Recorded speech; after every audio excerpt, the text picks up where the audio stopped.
সবাই দেখতে পাচ্ছেন? আমার স্ক্রিন দেখা যায়? জি স্যার। হ্যাঁ, দেখা যায়। আচ্ছা, আমার স্ক্রিন স্যার দেখা দেখা যাচ্ছে। আমাদের যে কোর্সটা, সেই কোর্সটার নামটা হচ্ছে freelancing with digital marketing. Freelancing with digital marketing. এটা মনে থাকবে? জি। আচ্ছা, কেন ফ্রিল্যান্সিং উইথ ডিজিটাল মার্কেটিং আমাদের কোর্সের নাম দিলাম আমরা? সেটার একটা স্পেসিফিক কারণ আছে। আর সেটার কারণটা কি? দেখুন, ডিজিটাল মার্কেটিং শিখে আপনি কি কি করতে পারবেন সেটা একটু জানেন সবার শুরুতে। আপনি ৩টা কাজ করতে পারবেন। একটা হচ্ছে আপনি নিজের ব্যবসা দাঁড় করাইতে পারবেন। ডিজিটাল মার্কেটিং শিখে ডিজিটাল পদ্ধতিতে মার্কেটিং, নিজের ব্যবসার মার্কেটিং করে আপনি একটা বিজনেস দাঁড় করাতে পারবেন। এটা হচ্ছে প্রথম। এবং এরকম না যে এটা সবার উপরে বিধায় আমি এটা প্রথমে রাখছি, জাস্ট একটা লিস্টিং করছি আমি এটা। সবার বড় দেখেই যে আমি এটা সবার প্রথমে রাখছি এরকম না ব্যাপারটা। সো আপনি ডিজিটাল মার্কেটিং শিখে ডিজিটাল প্ল্যাটফর্ম গুলোকে ব্যবহার করে আপনি আপনার বিজনেস দাঁড় করাইতে পারবেন। ১ নাম্বার। ২ নাম্বার হচ্ছে ডিজিটাল মার্কেটিং শিখে আপনি চাকরি করতে পারবেন। একজন ডিজিটাল মার্কেটার হিসেবে আপনি চাকরি করতে পারবেন। সেটা হতে পারে আপনার যে সোশ্যাল মিডিয়া ম্যানেজারের পোস্ট, সেটা হতে পারে গুগল অ্যাডস এক্সপার্ট, সেটা হতে পারে ফেসবুক অ্যাডস এক্সপার্ট, সেটা হতে পারে ইউটিউব ম্যানেজার, সেটা হতে পারে আপনার লিড জেনারেশন এক্সপার্ট, সেটা হতে পারে আপনার এএসও এক্সপার্ট, যা কিছু হতে পারে। ঠিক আছে? তো এই জায়গাটাতে আপনি কি করতে পারেন? আপনি হচ্ছে মানে চাকরি করতে পারেন চাইলে। তার মানে আমরা জানলাম ডিজিটাল মার্কেটিং শিখে আপনি কি করতে পারবেন? প্রথমে হচ্ছে ব্যবসা করতে পারবেন। ২ নম্বরে হচ্ছে ডিজিটাল মার্কেটিং শিখে আপনি কি করতে পারবেন? আপনি হচ্ছে চাকরি করতে পারবেন। ৩ নম্বরে হচ্ছে ডিজিটাল মার্কেটিং শিখে আপনি ফ্রিল্যান্সিং করতে পারবেন। ঠিক আছে? এখন এই যে ৩ নম্বরে আপনি ফ্রিল্যান্সিং করতে পারেন, এটা ৩ নাম্বার না। এমন না যে এটা ১ নম্বরে কেন নয়, এটা কেন ৩ নম্বরে, এরকম না। জাস্ট আমি একটা বলার স্বার্থে, বোঝানোর সাথে লিস্টিংটা করছি। আপনি কি করতে পারবেন? ডিজিটাল মার্কেটিং শিখে আপনি ফ্রিল্যান্সিং করতে পারবেন। তো এই ডিজিটাল মার্কেটিং শিখে আমরা ৩ ধরনের কাজ করতে পারি। তো আমরা এই যে নামটা রেখেছি এটা, সেটা হচ্ছে ফ্রিল্যান্সিং উইথ ডিজিটাল মার্কেটিং। সুতরাং এই কোর্সটা আমরা মূলত ফ্রিল্যান্সিং কেন্দ্রিক রেখেছি। ঠিক আছে? এই কোর্সটা আমরা মূলত ফ্রিল্যান্সিং কেন্দ্রিক আমরা রেখেছি। এখন যেহেতু এই কোর্সটা আমরা ফ্রিল্যান্সিং কেন্দ্রিক রেখেছি, তাহলে কি আমি এটা শিখে বাকি ২টা কাজ করতে পারবো না? মানে পারবো কিনা? এটা আমাদের মনে একটা প্রশ্ন আসতে পারে। উত্তর হচ্ছে হ্যাঁ, এই কাজটা শিখে মানে এই কোর্সটা করে আপনি বাকি ২টা কাজও করতে পারবেন। কোনো সমস্যা নেই। ঠিক আছে? বাট আমরা মূলত ফোকাস করছি এখানে ফ্রিল্যান্সিং এর উপর আমরা ফোকাস করছি। বোঝা গেছে কথা? কেন আমরা এটার নাম রেখেছি ফ্রিল্যান্সিং উইথ ডিজিটাল মার্কেটিং?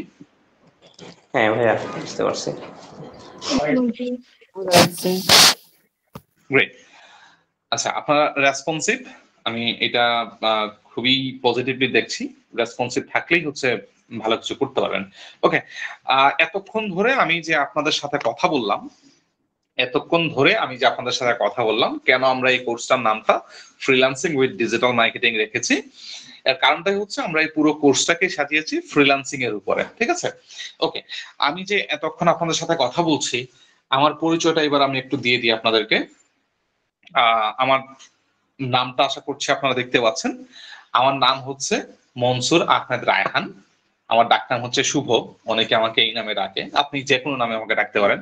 মানে যে কোনো নামে বলতে এখানে যে নামগুলো রয়েছে, আমার নামগুলো বেশি, অনেকগুলো নাম। মনসুর আহমেদ রায়হান, ডাকনাম হচ্ছে শুভ। যে কোনো নামে আপনি আমাকে ডাকতে পারেন, কোনো সমস্যা নেই। এটা হচ্ছে আমার নাম। আমার জন্ম হচ্ছে বৃহত্তর সিলেট বিভাগের হবিগঞ্জ জেলায় আমার জন্ম। আমার বেড়ে ওঠা ওইখানেই। আমি ডিজিটাল মার্কেটিং নিয়ে কাজ শুরু করেছি ২০১৪ সালের শেষের দিকে, অথবা বলতে পারেন ২০১৫ সাল থেকে আমি ডিজিটাল মার্কেটিং এর হাতে খড়ি আমার। ওইখান থেকে আমার মানে ফ্রিল্যান্সিং এর যাত্রাটা শুরু আর কি। তো সেখান থেকে আমি সর্বপ্রথম ট্রেনার হিসেবে জয়েন করি ২০১৯ সালের শেষের দিকে বা ২০ সালের দিকে বলতে পারেন। Learning and earning development project, Bangladesh সরকারের আইসিটি মিনিস্ট্রি আন্ডারে একটি গভর্নমেন্ট প্রজেক্ট ছিল। আমি জানি না আপনারা শুনেছেন কিনা লার্নিং অ্যান্ড আর্নিং ডেভেলপমেন্ট প্রজেক্টের কথা। ওইখানে হচ্ছে আমার প্রথম ট্রেনার হিসেবে যাত্রা শুরু ২০২০ সালে। এবং তারপর থেকে যুব উন্নয়ন, জাইকা, ব্রাক, এই জাতীয় সরকারি বেসরকারি বিভিন্ন প্রজেক্টে আমি ট্রেনার হিসেবে কাজ করেছি। পাশাপাশি ইশিক্ষণ একাডেমিতেও আমি ট্রেনার হিসেবে কাজ করছি এবং বর্তমানে লায়েক একাডেমিতে আমি ফ্রিল্যান্সিং উইথ ডিজিটাল মার্কেটিং কোর্সে আপনাদের ট্রেনার হিসেবে রয়েছে। এই ছিল আমার ক্ষুদ্র পরিচয়। এটাই হচ্ছে আমি আশা করছি আমার পরিচয়টা আমি আপনাদেরকে ক্লিয়ার করতে পেরেছি। ক্লিয়ার? ওকে, ঠিক আছে, আমরা এবার মূল আলোচনার দিকে যাই। আসুন আমরা যেহেতু আপনাদেরকে আমি কিছু প্রশ্ন করেছিলাম ক্লাসের শুরুতে, যে আপনারা কি পূর্বের কোনো অভিজ্ঞতা রয়েছে কিনা ডিজিটাল মার্কেটিং নিয়ে। আপনারা মোটামুটি সবাই বলেছেন যে আপনাদের পূর্বের কোনো অভিজ্ঞতা এই সেক্টরটাতে নাই।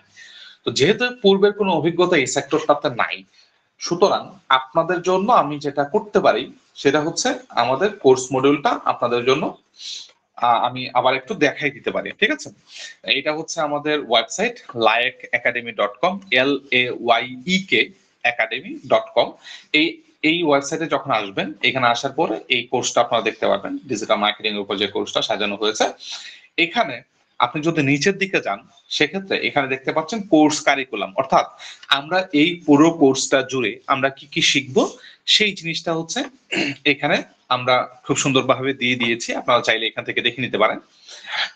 তো আমাদের সবার শুরুতেই যেটা আছে, আমরা কিন্তু প্রত্যেকটা মডিউল ধরে ধরে কাজ করব। ঠিক আছে, এখানে যতগুলো মডিউলে যা কিছু উল্লেখ আছে প্রত্যেকটা জিনিস আমরা ধরে ধরে শেখার চেষ্টা করব। তো সবার প্রথমে আমরা রেখেছি কি ডিজিটাল মার্কেটিং সম্পর্কে ধারণা। ঠিক আছে, তো আপনাদেরকে যেহেতু আমি জিজ্ঞেস করেছিলাম যে আপনাদের ডিজিটাল মার্কেটিং নিয়ে পূর্বে কোনো অভিজ্ঞতা আছে কিনা, আপনারা বলেছিলেন যে নাই। সুতরাং আমরা একদম বেসিক থেকে শুরু করব। একদম মানে আপনি মনে করেন যে আপনি ডিজিটাল মার্কেটিং এর ডিটাও জানেন না, আমরা সেখান থেকে শুরু করব। চলেন আমরা শুরু করি। ডিজিটাল মার্কেটিং বলতে আমরা কি বুঝি আসলে? আপনাদের কারো কোনো ধারণা আছে ডিজিটাল মার্কেটিং বলতে আমরা কি বুঝি আসলে? এনিওয়ান, যে কোনো ভাবে আপনি আপনার নিজের মতো করে বলতে পারেন।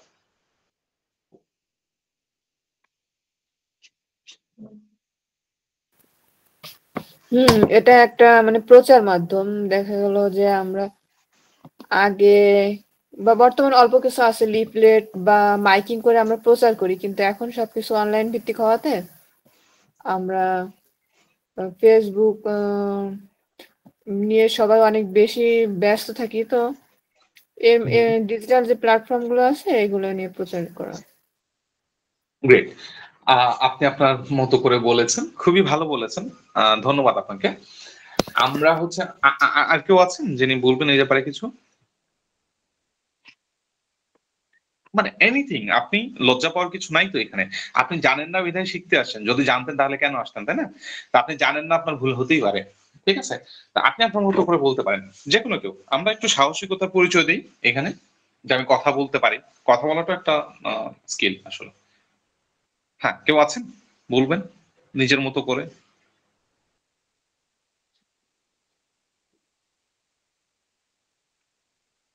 ঠিক আছে, আমি একটু বলে দিই আপনাদেরকে ডিজিটাল মার্কেটিং বলতে আমরা আসলে কি বুঝি। আসলে এই জিনিসটাকে আমরা একটু ভেঙে ভেঙে বোঝার চেষ্টা করি। ঠিক আছে, প্রথমে আমরা এই যে বাকি যে অংশটুকু আছে মার্কেটিং, তারপর হচ্ছে বলতে কি বুঝি, এই জিনিসটা পুরোটাই আমরা ভুলে যাই। আমরা শুধু মনে রাখি ডিজিটাল জিনিসটাকে, ডিজিটাল কথাটাকে বা শব্দটাকে আমরা একটু খেয়াল করি। এই কথাটাকে একটু ভালো করে দেখেন এবং একটু উপলব্ধি করার চেষ্টা করেন ডিজিটাল বলতে আমরা আসলে কি বুঝি। ডিজিটাল আমরা আসলে বুঝিটা কি? একদম ঢালাও ভাবে বললে হচ্ছে আধুনিক, তাই না? ডিজিটাল বলতে তো আমরা ঢালাও ভাবে আধুনিকটাকেই বুঝি, রাইট? Yes sir. আচ্ছা, আমরা ঢালাও ভাবে বললে আমরা ডিজিটাল বলতে আমরা আধুনিকটাকেই বুঝি। ফাইন। আচ্ছা, এখন আধুনিক কথাটা জানলাম, ডিজিটাল মানে একদম করে বললে আধুনিক। আধুনিক শব্দটা মানে জানলাম আমরা। তাহলে এখন আসলে মার্কেটিং শব্দের অর্থ কি? মার্কেটিং শব্দের অর্থ হচ্ছে প্রচার প্রচারণা করা। মানে প্রচার প্রচারণা করা। মার্কেটিং মানে যদি হয় প্রচার প্রচারণা করা, তাহলে দুইটার অর্থ যদি আমরা এক জায়গায় করি, অর্থাৎ ডিজিটাল মানে হচ্ছে আধুনিক এবং মার্কেটিং মানে হচ্ছে প্রচার প্রচারণা করা, অর্থাৎ আধুনিক পদ্ধতিতে প্রচার প্রচারণা করা। এখন আধুনিক পদ্ধতিটা আসলে কি? এই জায়গাটাই হচ্ছে আমাদেরকে বুঝতে হবে আধুনিক পদ্ধতিটা বলতে বর্তমান দুনিয়াতে ডিজিটাল প্ল্যাটফর্ম বলতে আমরা যাদেরকে বুঝি, যেরকম আগে আমরা দেখতাম হচ্ছে টিভি, এখন আমরা কি করি, টিভির একটু আগের যুগে যাই আমরা, সেটা যদি আমরা শুরু করি হচ্ছে রেডিও থেকে। আগে আমরা রেডিও শুনতাম, রেডিও শোনা থেকে শুরু করে তারপরে যে রেভলিউশনটা আসলো সেটা হচ্ছে টিভি বা টেলিভিশন। সেই টেলিভিশনে আমরা শোনা এবং দেখা দুইটা জিনিস একসাথে চালা যেতে থাকলাম, তাই না? তো রেডিওর যুগ থেকে যদি আমরা চিন্তা করি, রেডিও থেকে টেলিভিশনটা হচ্ছে আপডেটেড না নাকি ব্যাকডেটেড, কোনটা? আপডেট। আপডেটেড। আমি সবার কাছ থেকে রেসপন্স আশা করছি এবং এইটা আমার ক্লাসের প্রধান রুলস, এটা একটু মাথায় রাখবেন কাইন্ডলি প্লিজ। কেমন? আচ্ছা, রেডিও থেকে হচ্ছে টিভিটা হচ্ছে আপডেটেড, তাই না? সো এই জায়গাটা থেকে চিন্তা করলে রেডিও থেকে টিভি, আগে আমরা রেডিও শুনতাম এবং কোনো একটা বিজ্ঞাপন যদি কেউ দিত, আমি জানি না আপনারা হুমায়ুন স্যারের নাটকগুলো দেখেন কিনা, ওইখানে দেখবে যে কিছু কিছু নাটকে এরকম আছে যে যেই নাটকে হচ্ছে যে রেডিও বাজছে, মানুষজন রেডিও শুনছে এবং ওই রেডিওর মধ্যেই হচ্ছে বিজ্ঞাপন দেয়, ঠিক আছে? তো ওই বিজ্ঞাপনটা মানুষজন কি করতো, জাস্ট শুনতো, আর কিছু মানে ওইটার ভিজুয়ালাইজেশনের যে ব্যাপারটা, যে আমি শুনছি প্লাস হচ্ছে আমি দেখছি জিনিসটা কেমন। এখন মনে করেন রেডিওর যুগে আপনি বিজ্ঞাপন দিচ্ছেন যে মনে করেন যে লায়ক একাডেমি লাচ্চা সেমাই সবচাইতে ভালো, ঠিক আছে? আমি বুঝাতে পারছি কথাটা? জি। আচ্ছা, ধরেন রেডিওতে বলছে যে লায়ক একাডেমির লাচ্চা সেমাইটা হচ্ছে সবচাইতে ভালো, যদি আমাদের কোনো লাচ্চা সেমাই কোনো কিছু নাই। এনিওয়েজ, তো লায়ক একাডেমির লাচ্চা সেমাইটা হচ্ছে সবচাইতে ভালো। এখন আপনি রেডিও তো শুনছেন, আপনি কি দেখছেন ওই সেমাইটার প্যাকেজিং কিরকম, ওইটার কালার কিরকম, ওটা দেখতে কিরকম, দেখছেন? জি না। না। দেখেননি। এখন মনে করেন কোন একটা অসাধু ব্যবসায়ী কি করলো, যে ওর মতো করে একটা প্রোডাক্ট বানায় দিল, দেন ওটার উপরে লিখে দিল হচ্ছে লায়ক একাডেমির লাচ্চা সেমাই। এখন আপনি তো ভাই দেখেননি, ঠিক আছে? আপনি তো ওই জিনিসটাকে দেখেননি, তো আপনি কি করলেন, আপনি ওই রেডিওতে যেটা শুনেছেন সেই প্রোডাক্টটাকে মনে করে আপনি কি করলেন, যে অন্য একটা প্রোডাক্ট আপনি কিনে নিয়ে গেলেন, ঠিক আছে? তো আলটিমেটলি যেটা হচ্ছে যে অডিয়েন্স বা যারা কাস্টমার তারা কিন্তু ওই জায়গাটা থেকে মানুষজন আসলে ওই ভিজুয়ালাইজেশনটা পাইতো না, বিধায় মানুষজন ওই জিনিসটাকে খুব ভালোভাবে ক্যাপচার করতে পারতো না জিনিসটাকে, ঠিক আছে? এখন আসেন একটু আধুনিকে যদি যাই, অর্থাৎ টেলিভিশনের সময়টা, সেই টেলিভিশনের সময়টাতে মানুষজন কি করলো, যে এবং মানুষজন শুনতো পাশাপাশি হচ্ছে দেখতো। আমি যদি মজার কথা বলি বা আমি যদি কোনো একটা বিস্কিটের কথা বলি, তো সেক্ষেত্রে হচ্ছে মানুষজন ওই বিস্কিটের নামটা শুনতে পাচ্ছে, কোম্পানির নামটা শুনতে পাচ্ছে, পাশাপাশি বিস্কিটের প্যাকেটটা দেখতে কিরকম সেটা দেখতে পাচ্ছে, এবং ওইটার বিস্কিটের মানে ভেতরকার যে বিস্কিটটা, সেই বিস্কিটটা আসলে দেখতে কিরকম সেটাও মানুষজন কি করছে, দেখতে পাচ্ছে। তো এখন পরবর্তীতে মানুষজনকে যদি কোনো একটা অসাধু ব্যবসায়ী যদি চায় যে আমি এইটা না দিয়ে অন্য একটা কিছু দিব, মানুষজনকে দিতে পারবে, মানুষজন সেটা নিবে? না, নেবে না। না, নিতে পারবে না। নিবে না। তো এবার আসেন তার চাইতেও একটু আধুনিক চিন্তা ভাবনা আমরা করি, অর্থাৎ ডিজিটাল। এটা কিন্তু ডিজিটাল বলছি না, আমরা যে রেডিওতে দেখছিলাম, তারপর হচ্ছে টিভিতে দেখা এবং শোনা দুইটাই একসাথে করছিলাম। দেখেন মানুষজনের এই জায়গাটাতে মানুষজনের যে ট্রান্সফরমেশনের ব্যাপারটা দেখেন, মানুষজন যখন রেডিওতে ছিল, যখন টেলিভিশন ছিল না, তখন শুধুমাত্র কি শুনতো মানুষজন, শুধুমাত্র রেডিও শুনতো, তাই না? আচ্ছা, এবার আসেন যখন মানুষজন টিভি আসলো, টিভি যখন অ্যাভেলেবল হলো, সব জায়গায় টিভি পাওয়া যায়, তখন কি মানুষজন রেডিও শুনতো খুব একটা? না স্যার। মানুষজন কোথায় মুভ করছে? টিভিতে।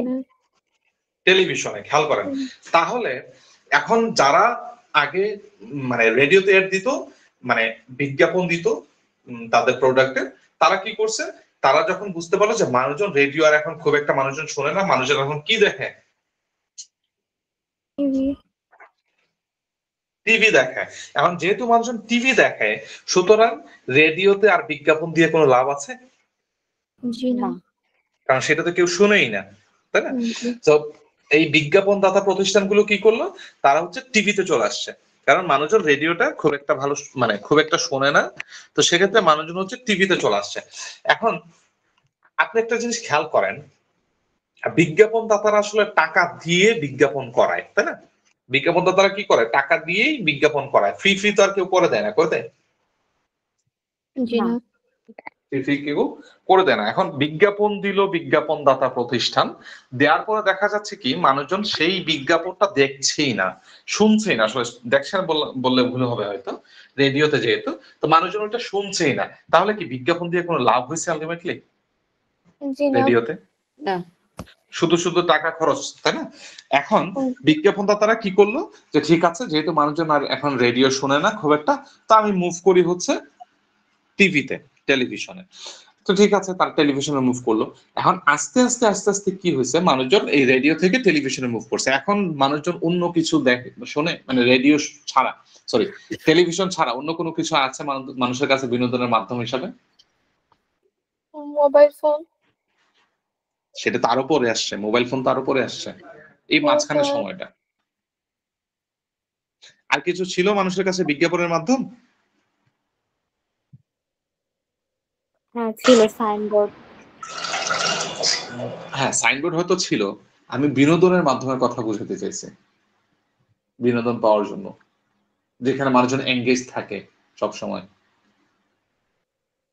ছিল না কেন? কারণ ওই সময় মোবাইল এতটাও অ্যাভেলেবল ছিল না, এবং মানুষজন শুধুমাত্র হয়তো ওই সময় বিটিভিটাই দেখতো। বাংলাদেশে হিসাব করলে ওই সময় মানুষজন শুধুমাত্র বিটিভিটাকেই দেখতো, বা বিটিভি তাকে চিনতো মানুষজন। হয়তো পরবর্তীতে না হয় বেসরকারি চ্যানেলগুলো আসছে, কিন্তু মানুষজন টিভিতেই আটকে আছে।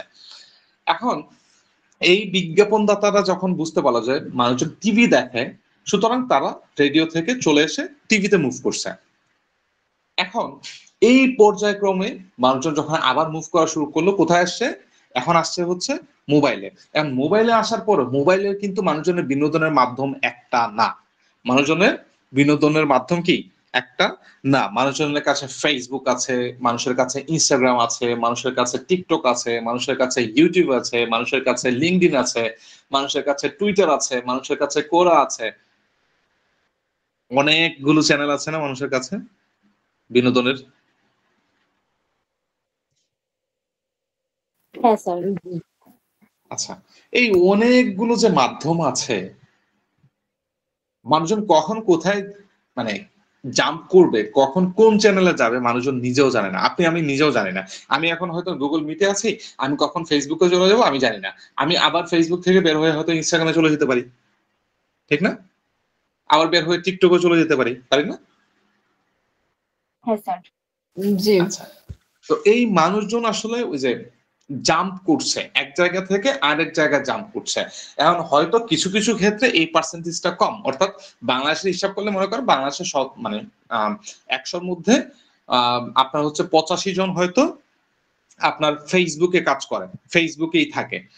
বাকি 15%-এর মধ্যে কেউ হয়তো টিকটকে থাকে, কেউ ইনস্টাগ্রামে থাকে, কেউ ইউটিউবে থাকে, থাকে না?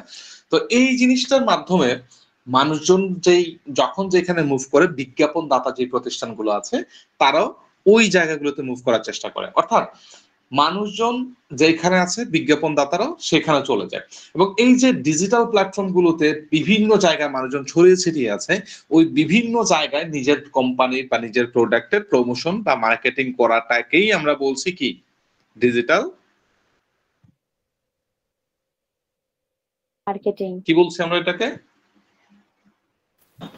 Digital digital marketing. আচ্ছা, আমি কি আপনাদেরকে একটা গল্প বলবো? গল্প শুনবেন? হ্যাঁ স্যার। আচ্ছা, মনে করুন আপনার কাছে একটা মোবাইল আছে, আপনি বেশ কিছুদিন মোবাইলটাকে ইউজ করেছেন, এখন আপনি চাচ্ছেন সেই মোবাইলটাকে আপনি বিক্রি করে দিবেন। এখন এই মোবাইলটাকে বিক্রি করার জন্য আপনি কোথায় যাবেন? আপনি কি হাওরে যাবেন নাকি আপনি বাজারে যাবেন? বাজারে। বাজারে। কেন হাওরে কেন যাবেন না? ওখানে কোনো জনসমাগম নেই, শুধু পানি আর পানি। হ্যাঁ, ওইখানে কোনো জনসমাগম নেই, থাকলেও যে জনসমাগম আছে তারা আপনার মোবাইলটা কিনবে না। কারণ এই হাওরে কেউ টাকা নিয়ে যায় না যে ওইখানে কেউ কিছু একটা নিয়ে আসবে আমি ওইখান থেকে কিনে রাখবো। এই উদ্দেশ্য নিয়ে মানুষজন কি হাওরে যায় না। আপনাকে যেতে হবে কোথায়? আপনাকে যেতে হবে হচ্ছে বাজারে, কারণ ওখানে জনসমাগমটা বেশি এবং আপনার এই প্রোডাক্টটা কেউ না কেউ আপনার কাছ থেকে কিনে নিবেই, তাই না? ঠিক এই জিনিসটাই হচ্ছে ডিজিটাল মার্কেটিং। খেয়াল করেন, আপনি আগে টিভিতে দেখতেন, এখন টিভি দেখেন না। আপনি আসছেন কোথায়? ফেসবুকে। আপনি আসছেন কোথায়? ইউটিউবে। আপনি আসছেন কোথায়? ইনস্টাগ্রামে। কোথায় আসছেন? টিকটকে। সুতরাং আপনি যেখানে আছেন, আমার এই প্রোডাক্টটাকে নিয়ে ওইখানে যাইতে হবে। আমি যদি অন্য জায়গায় বসে থাকি, মানে এখানে কোনো মানুষই নেই যে জায়গায় আমি বসে থাকলাম, সেক্ষেত্রে এখানে কি আমার বিক্রি হওয়ার বা মানুষজনকে আমার এই প্রোডাক্ট সম্পর্কে বোঝানোর কোনো সুযোগ রয়েছে? না স্যার। না। তো এই জিনিসটাই খেয়াল করেন, আমরা এতক্ষণ ধরে এই জিনিসটাই বোঝাচ্ছি যে আপনি এই প্রাচীন যুগের যে মার্কেটিং গুলো ছিল, এটাকে আমরা অ্যানালগ মার্কেটিং বলছি বা ট্রেডিশনাল মার্কেটিং বলছি, ওই জিনিসটা থেকে সরে এসে এই যে ডিজিটাল প্ল্যাটফর্ম গুলোতে মার্কেটিং করা হচ্ছে, এইটাকে আমরা কি বলছি? Digital marketing. এখন আসেন বইয়ের ভাষায় যদি আমরা বলি, সেক্ষেত্রে হচ্ছে ডিজিটাল পদ্ধতিতে পণ্যের মানে প্রমোশন করাটাই বা ডিজিটাল পদ্ধতিতে পণ্যের বিজ্ঞাপন দেওয়াটাকে বলা হচ্ছে ডিজিটাল মার্কেটিং। এর মধ্যে আরো অনেক কিছু আছে যেটা আমরা পর্যায়ক্রমে শিখবো। আচ্ছা, তার আগে আমি একটা কথা বলে রাখি, আমি এখানে দুইটা ভাষাতেই কথা বলতে পারি। একটা হচ্ছে আমি বইয়ের ভাষাতে কথা বলবো, যেটা একটু কঠিন মনে হইতে পারে, আর একটা হচ্ছে আমি নিজের মতো করে আপনাদেরকে বোঝানোর চেষ্টা করবো, যেটা আপনাদের কাছে আশা করছি আমি যে পানির মতো পরিষ্কার বোঝা যাবে বা আপনারা বুঝতে পারবেন। এখন আমি কোন কোন ল্যাঙ্গুয়েজটা ইউজ করবো, যেটা বইয়ের ভাষা সেটা, বা যেটা হচ্ছে আপনার ফর্মাল ল্যাঙ্গুয়েজে বলে ওইটা বলবো, নাকি আপনাদের যেতে বুঝতে সুবিধা হয় ওইভাবে বলবো? স্যার আমাদের বুঝতে সুবিধা হয় ওইভাবেই বলেন। গ্রেট। তা আশা করছি আমি ডিজিটাল মার্কেটিং জিনিসটা কি, কোত্থেকে আসছে, সেই জিনিসটা আপনাদেরকে বুঝাইতে পারছি। হ্যাঁ স্যার। হ্যাঁ হ্যাঁ। ওকে, চলেন আমরা নেক্সট স্টেপে যাই। আচ্ছা, এবার আসেন ডিজিটাল মার্কেটিং এর ধরনটা কি আসলে।